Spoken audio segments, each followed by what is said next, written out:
warahmatullahi wabarakatuh. Jumpa lagi dengan Pak Khairul Khan. Anak-anakku sekalian yang ada di rumah, pada hari ini kita akan membahas materi kita, yaitu tema 2, subtema 2, pembelajaran yang pertama.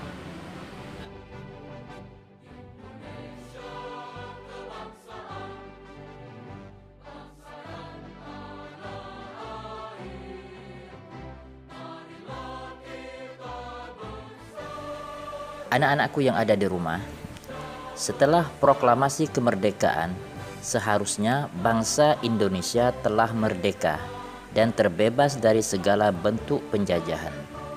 Namun kenyataannya tidaklah demikian.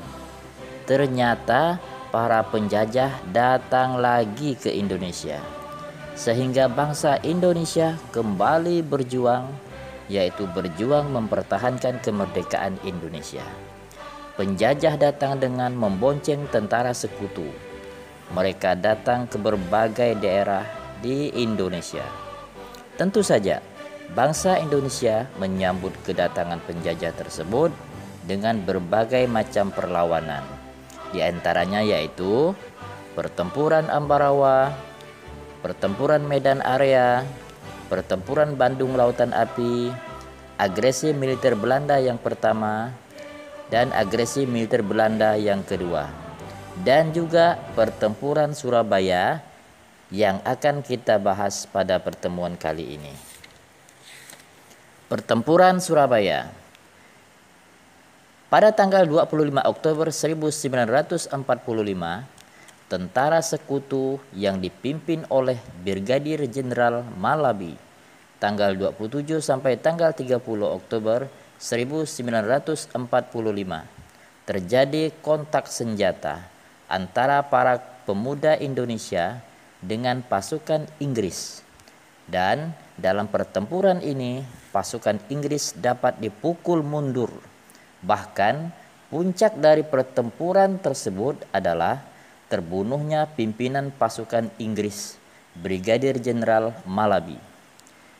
Pada tanggal 9 November 1945, Inggris mengeluarkan ultimatum yang berisi semua pimpinan dan orang Indonesia yang bersenjata harus melapor dan meletakkan senjatanya di tempat yang ditentukan dan menyerahkan diri dengan mengangkat tangan. Namun, ultimatum tersebut ditolak oleh pejuang Indonesia. Dan tepatnya pada tanggal 10 November 1945 terjadilah pertempuran yang sangat dahsyat. Pasukan Inggris menggempur Surabaya dari darat, laut, dan udara. Dan peristiwa 10 November inilah kita peringati sebagai Hari Pahlawan. Anak-anakku sekalian, kali ini kalian akan diberi tugas untuk mengisi peta pikiran dengan menggunakan kalimat efektif. Berdasarkan teks di atas, isilah peta pikiran berikut dengan menggunakan kalimat efektif. Kalimat efektif adalah kalimat yang memiliki susunan sesuai kaidah bahasa Indonesia yang tercantum dalam FUEBI, Pedoman Umum Ejaan Bahasa Indonesia, dan menggunakan kata yang layak atau sesuai. Ciri-ciri kalimat efektif. 1. Memiliki unsur penting atau pokok, minimal ada unsur subjek dan predikat. Kemudian yang kedua, menggunakan struktur bahasa yang tepat. Yang ketiga, memenuhi kaidah ejaan yang berlaku. Yang keempat, menggunakan pilihan kata atau diksi yang tepat dan sesuai kebutuhan. Berdasarkan teks pertempuran Surabaya, isilah peta pikiran berikut dengan menggunakan kalimat efektif. Kemudian, buatlah tulisan yang menggunakan kata-kata sendiri tentang pertempuran Surabaya berdasarkan peta pikiran yang kalian buat, dan gunakan kalimat efektif. Kemudian, baca kembali teks tentang pertempuran Surabaya dan jawab pertanyaan berikut.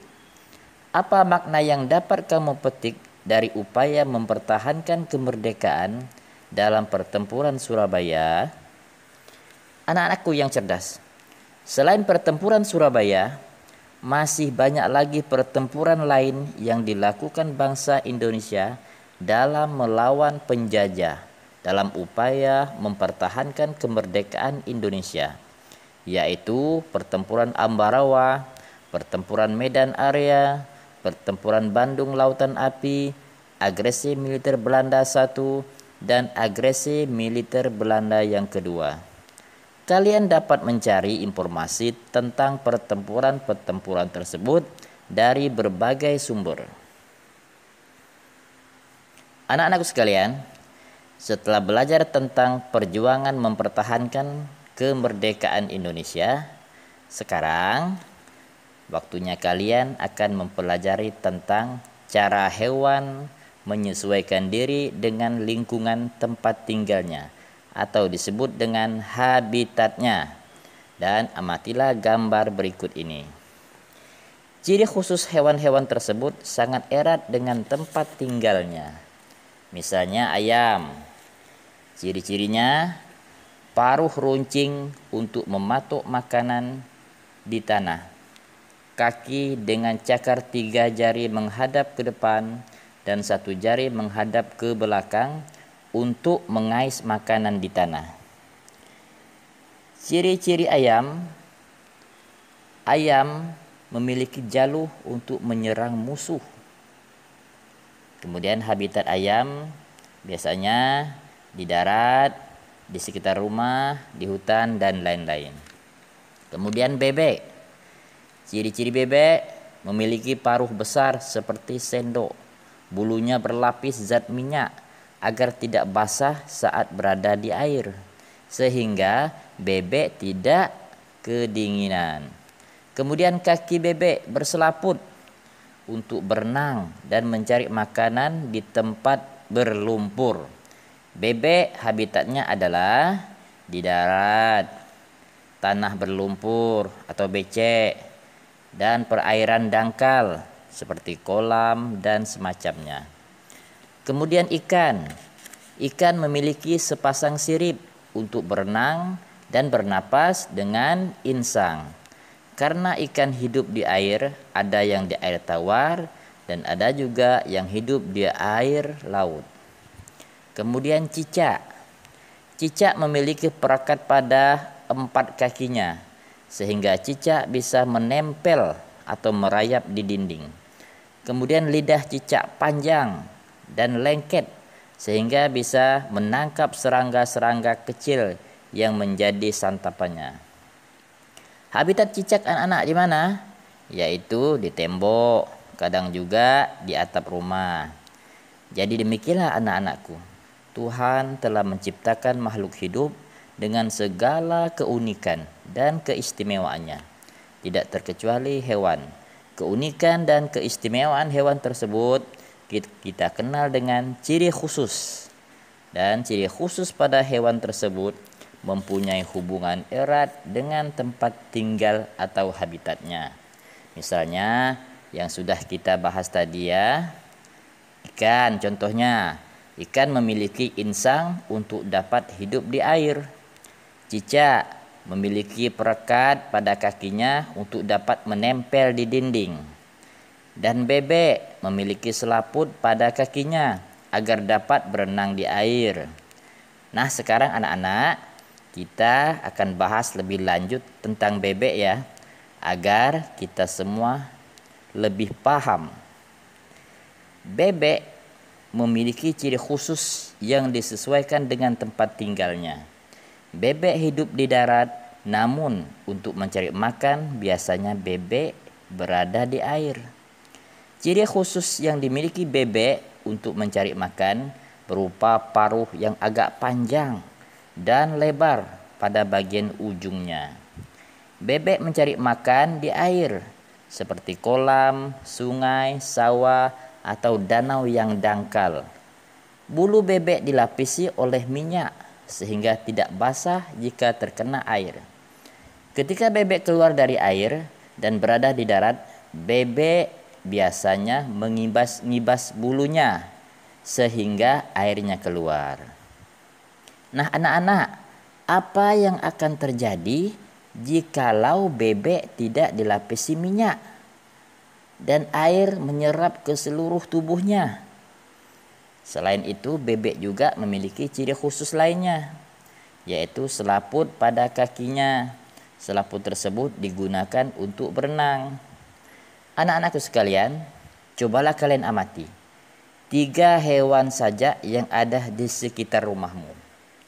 Jadi berdasarkan pengamatanmu, catat ciri-ciri khusus hewan tersebut serta habitatnya.